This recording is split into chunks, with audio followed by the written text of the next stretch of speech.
Lokayukta police के दल ने एमपीईबी के सहायक यंत्री को नए व्यवसायिक विद्युत कनेक्शन देने के एवज में 12,000 रुपए की रिश्वत लेते हुए रंगे हाथों पकड़ा है।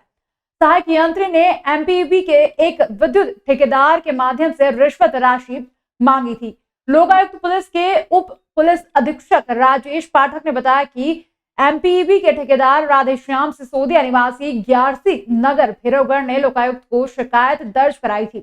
शिकायत में बताया गया था कि ठेकेदार सिसोदिया ने अपनी क्लाइंट तृप्ति गुप्ता निवासी आनंदगंज की झीरी के नए होटल के लिए विद्युत कनेक्शन की फाइल एमपीईबी के सहायक यंत्री मणिशंकर मणि को प्रस्तुत की थी।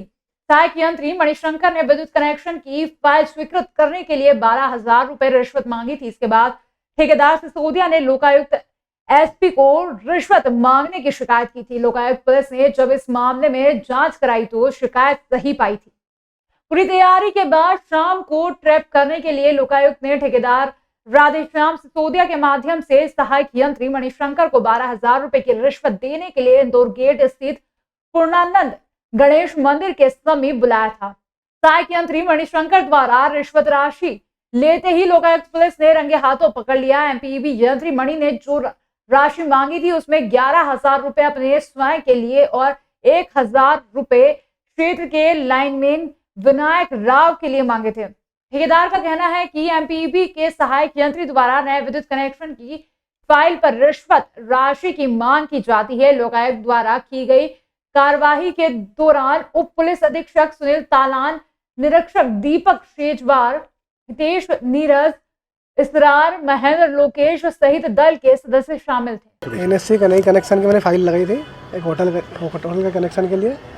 उन्होंने डिमांड रखी थी कि 12,000 रुपये मुझे दे दो, मैं करवा देता हूँ आपका काम। क्या कुछ समस्या थी कनेक्शन में या फिर कोई समस्या नहीं। अच्छा, वो तो हमेशा हर फाइल पे पैसे लेते हैं। कुल कितनी राशि आपसे मांगी थी? 12,000 मांगी थी।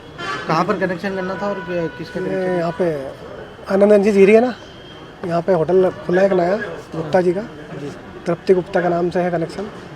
उनके मीटर लगाने के लिए इन्होंने रिश्वत मांगी थी 12,000 रुपये। ये शिकायतकर्ता श्री राधेश्याम सिसोदिया एमपीवी में ठेकेदार हैं।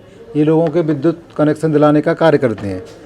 इन्होंने लोकायुक्त पुलिस अधीक्षक श्री विश्वकर्मा सर के यहाँ शिकायत की कि अपने एमपीवी में असिस्टेंट इंजीनियर श्री मणिशंकर मणि द्वारा विद्युत कनेक्शन के लिए 12,000 रुपये की रिश्वत की मांग की जा रही है। शिकायत का सत्यापन एसपी साहब द्वारा कराया गया। शिकायत सत्य पाई गई और उसी लिए ट्रैप का आयोजन किया गया। आज सहायक यंत्री श्री मणिशंकर मणि 12,000 रुपये की रिश्वत लेते हुए रंगे हाथों ट्रैप किए गए। उन्होंने 12,000 रुपये की रिश्वत की मांग की थी और अलग पूरा हिसाब उन्होंने बताया था कि कैसे कैसे किस काम के लिए कितने हैं। तो वो 12,000 रुपये की रिश्वत की मांग की थी, 12,000 रुपये लेते हुए ट्रैप किए गए। रामघाट क्षेत्र के एक युवक धार्मिक स्थलों के पास लघु शंका कर रहा था, जिसे खिलौने बेचने वाले पप्पू प्रजापत निवासी अवंतीपुरा ने देखा तो आपत्ति ली। इसके बाद अन्य लोग भी वहां आ गए। हिंदुवादी संगठन के कार्यकर्ता युवक को पकड़कर थाने ले गए और पुलिस के हवाले कर दिया। महाकाल थाना पुलिस ने बताया कि फरियादी पप्पू प्रजापत की रिपोर्ट पर लतीफ पिता फजल निवासी जूना सोमवारिया के खिलाफ केस दर्ज किया गया है। अब बोलो आप भैया। आपसे जरूर अब बोलो क्या कर रहा था ये भैया? ये भैया बाथरूम कर रहा था। कहाँ पर? ये मूर्ति के ऊपर खुद देखा था यहाँ पे, ये शिप्रा घाट पे। इसे मैंने शिप्रा घाट पे देखा है। हम दिल्ली से आए हुए, हम किनारे किनारे घूम रहे थे तो इस बंदे को हमने देखा, इसकी साइड हमने कहा ये पता नहीं क्या कर रहा है, हो सकता है कपड़े बदल रहा हो, कुछ कर रहा हो। मेरे को देखो ना भाई, ये घूम घूम के ना हमें जैसे हमारी जहाँ इस पर नजर जा रही, हमें देख देख के घूम रहा, कभी इस साइड फेस कर रहा, कभी उस साइड। तो हम इससे 8-10 कदम दूर जाके रुक गए, ये क्या कर रहा है, नहीं आया। अब अपने मुंह से कह रहे मुझे पेशाब ही नहीं आया। छोटी पुल पे खड़े हुए बच्चे थे भाई, ऐसा बंदा ना ही हो तो बढ़िया है। परिवार समेत भस्म हो जाए, तू हमारे भगवान को ऐसा कर रहा है तो परिवार समेत भस्म हो जाए। परंपरागत तरीके से लगता आ रहा कार्तिक का मेला इस बार पूर्णिमा पर नहीं लगा। प्रशासनिक अमला और झूला व्यापारियों के बीच तालमेल नहीं बन पाने और आचार संहिता के चलते कार्तिक मेला ग्राउंड वीरान दिखाई दिया। उज्जैन में कार्तिक का मेला नदी किनारे सदियों से लगता आ रहा है, लेकिन इस बार ऑनलाइन प्रक्रिया लागू करने से कहीं झूले व्यापारी इस बार टेंडर नहीं भर पा रहे हैं। यही कारण है कि इस बार पूर्णिमा पर नाहन तो हुआ, लेकिन मेला ग्राउंड सूना पड़ा रहा। अध्यक्ष अब्दुल अजीज जेदी ने जानकारी देते हुए बताया कि पुराने व्यापारियों को ऑफलाइन कर मेले में जगह दी जाए एवं नए व्यापारियों को ऑनलाइन कर जगह दी जाए।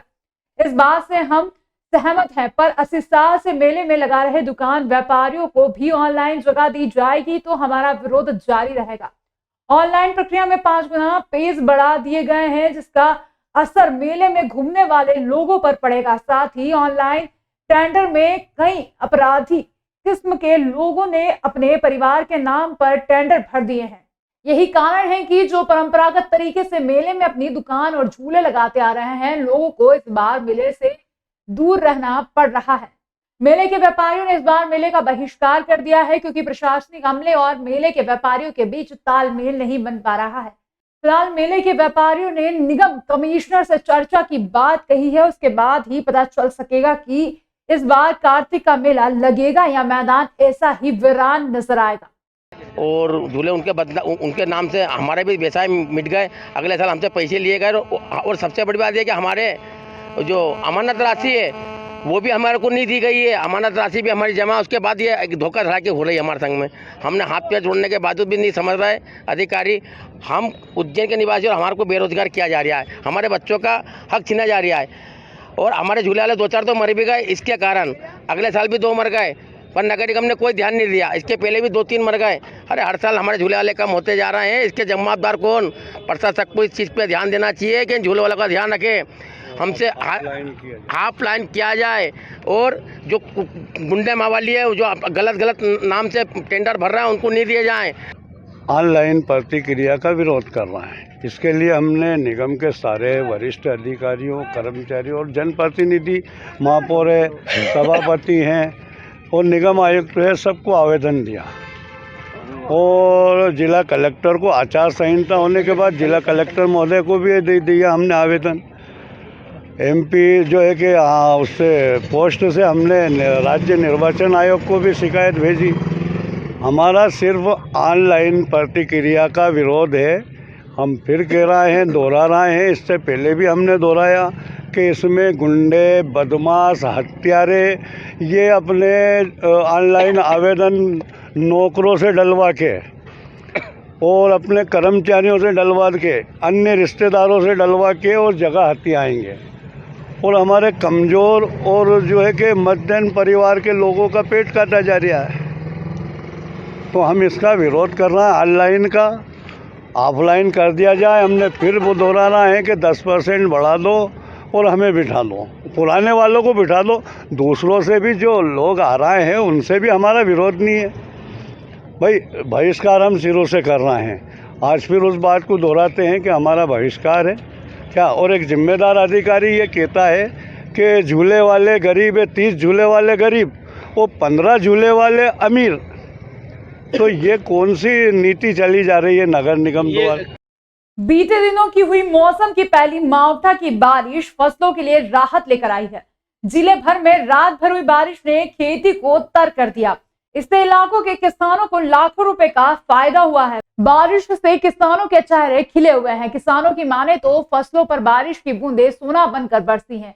ऐसे में बारिश से रबी की खेती को नया जीवन मिला है।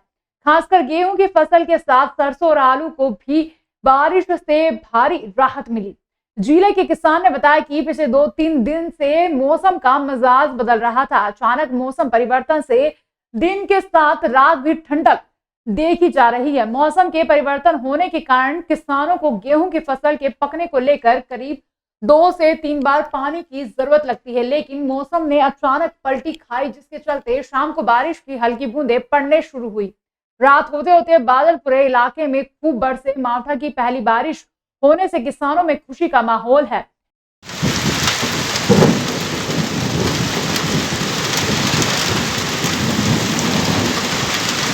लहसुन बो रखी और चने बो रखे और कुछ ने आलू बो रखे। तो कम पानी के लिए ये बारिश अभी हुई तो अच्छी है, अच्छे फायदा हो रहा है, अभी कोई नुकसान नहीं है कि भी अच्छी फसल आएगी। और क्या, पानी की बचत हो गई, इसलिए अच्छा है, अभी बारिश होने से फायदा है। कोयला फाटक के पास स्थित महाकाल परिसर में 2 दिवसीय प्रदर्शनी लगाई गई है। भारतीय डाक विभाग मालवा संभाग उज्जैन द्वारा जिला स्तरीय फिलाटेली प्रदर्शनी अवंतिका पैक्स 2023 का आयोजन किया गया। मंगलवार सुबह 12 बजे मालवा संभाग की प्रीति अग्रवाल, पोस्टमास्टर जनरल इंदौर प्रवर अधीक्षक डाकघर एस.के. ठाकरे की मुख्य अतिथि की उपस्थिति में प्रदर्शनी का शुभारंभ किया गया। इस मौके पर अधीक्षक डाकघर एस.के. ठाकरे अध्यक्ष द्वारा उप अधीक्षक डाकघर कोमल सिंह पवार, निदेशक डॉक्टर सुधीर भाई गोयल, संरक्षक कृष्णानंद जी महाराज उपस्थित थे। सरस्वती माता की तस्वीर पर दीप प्रज्वलन एवं माला अर्पण कर कार्यक्रम की शुरुआत की गई। प्रदर्शनी में भारतीय डाक विभाग द्वारा जारी टिकटों के माध्यम से भारतवर्ष के इतिहास में वैज्ञानिक महान नेता, देश की संस्कृति, विरासत, कलात्मक गतिविधियों और जीव जंतुओं की जानकारी लोगों को प्रदर्शित की गई। प्रदर्शनी को देखने के लिए बड़ी तादाद में स्कूल के बच्चे पहुंच रहे हैं। प्रदर्शनी का समय सुबह 10 बजे से रात 8 बजे तक रहेगा।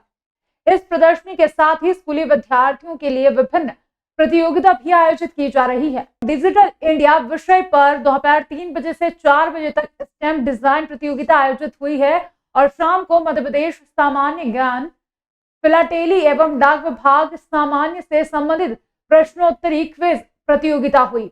कार्यक्रम में आए अतिथियों ने कहा कि डाक टिकट संग्रह, जिसे किंग ऑफ हॉबीज कहा जाता है, के बारे में दिलचस्प जानकारी इस प्रदर्शनी में मिलेगी, जो कि छात्र छात्राओं के लिए विशेष रूप से उपयोगी है।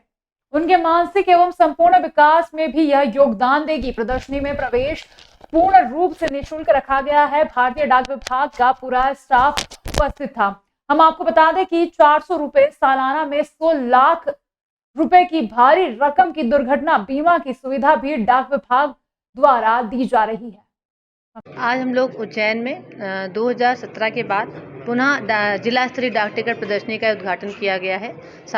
ये 7वीं जिला स्तरीय डाक टिकट प्रदर्शनी जो कि उज्जैन में लगाई जा रही है और बहुत आकर्षक प्रदर्शनी बच्चों ने और हमारे सीनियर और जूनियर फिलैटलिस्ट ने लगाई है। इसमें कॉम्पिटिटिव क्लास भी है और इनवाइटी क्लास भी है। जो हमारे सीनियर फिलैटलिस्ट हैं उन्होंने इनवाइटी क्लास में एग्जिबिट्स लगाए हैं। आप देखेंगे बहुत सुंदर डाक टिकट प्रदर्शनी है। कुल 100 फ्रेम में ये डाक टिकटों का संग्रह लगाया गया है, जिसमें ओलंपिक पे विशेष डाक टिकटों का संग्रह है और जितने भी अलग अलग विषयों पे डाक टिकट जारी किए गए हैं, चाहे वो विशेष पगड़ियों पे हो, देशी व्यंजन पे हो या क्रिकेट पे भी डाक टिकट का जो संग्रह है, महाकाल नगरी पे के ऊपर जारी किए गए डाक टिकट हैं और सिंहस्थ में जारी किए गए विशेष आवरण हैं, उन सभी का यहाँ संग्रह लगाया गया है, जिससे कि बच्चों को और बड़ों को भी अलग अलग विषय के बारे में डाक टिकटों के माध्यम से बहुत सारी जानकारी प्राप्त होगी। इस 2 दिवसीय प्रदर्शनी का जो यहाँ पे है प्रवेश निःशुल्क है और इसके दौरान बच्चों के अलग अलग आयोजन किए जाएंगे। स्टैम्प डिजाइन कंपटीशन का आयोजन किया जाएगा, साथ ही साथ क्विज कंपटीशन और निबंध प्रतियोगिता का आयोजन भी किया जाएगा। ये पूरे आयोजन सभी बच्चों को अलग अलग थीम पे आयोजित कराए जाएंगे और सभी फिलैटली से जुड़े रहेंगे। इस प्रदर्शनी के उद्घाटन समारोह में 4 विशेष आवरण जारी किए गए हैं, जिसमें से एक अंकित ग्राम सेवाधाम आश्रम पे विशेष आवरण जारी किया है, दूसरा हमने माँ बगलामुखी ट्रस्ट पे विशेष आवरण जारी किया है, साथ ही 2 विशेष आवरण हमने माँ हरसिद्धि का जो दीप स्तंभ है उस पे और एक भेरूगढ़ प्रिंट जो उज्जैन का आप जानते हैं बहुत बाटिक प्रिंट है, उस पे भी विशेष आवरण जारी किया है।